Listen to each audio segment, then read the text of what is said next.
அரபி மொழி வார்த்தை இறைவன். தமிழில் வந்து இறைவன், இங்கிலீஷில் வந்து ஜிஓடி காடு, அரபியில் வந்து அல்லாஹ், தெலுங்குல வந்து தேவுடு, கன்னடத்தில் தேவுரு, மலையாளத்தில் தெய்வம், அதாவது வந்து ஹிந்தியில் வந்து பகவான், சமஸ்கிருதத்தில் ஈஸ்வரன் அப்படின்னு சொல்லுவாங்க.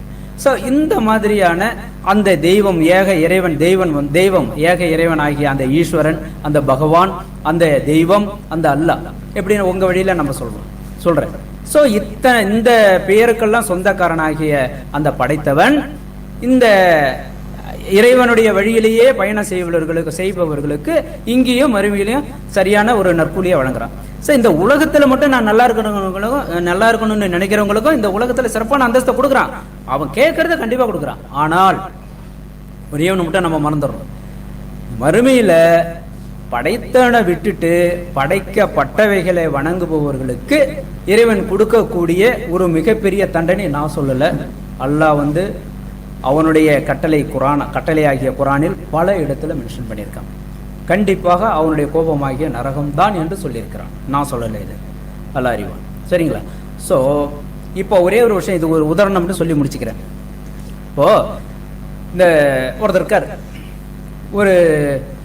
ஒரு சகோதரர் இருக்காரு, அவர்கிட்ட இன்னொரு நண்பர் இருக்காரு. அப்பா அது அவர் தான்ப்பா உங்க அப்பா அப்படின்னு சொல்றோம்.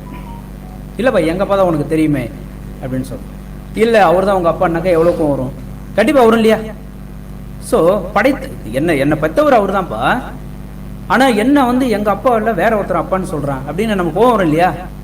இதே தான் படைத்தவனாகிய ரப்புக்கு நான் தான் உன்னை படைச்சேன், இந்த உலகத்தில் உள்ள அத்துணை செல்வங்களையும் அத்துணை விஷயங்களையும் உனக்கு நான் தான் கொடுத்தேன், உனக்கு நான் தான் உணவளிக்கிறேன், உனக்கு நான் தான் எத்தனையும் செய்கிறேன், என்னை விட்டுட்டு என்னால் படைக்கப்பட்டவைகளை நீ வந்து உன் மூதாதையர்கள் சொல்லை கேட்டு நீ வந்து இந்த மாதிரி திசை திரும்பி போறிய, அப்போ உனக்கு நான் வந்து சரியான தண்டனை கொடுப்பது நியாயம்தான் அப்படிங்கிற விஷயத்துல அல்லாஹ் வந்து திண்ணமா இருக்கிறான் என்பதை சொல்லி முடித்தவனாக. ஆகையால் ஒவ்வொருவரும் இந்த விஷயங்களை வந்து பேசிக்கான இந்த விஷயம்தான்.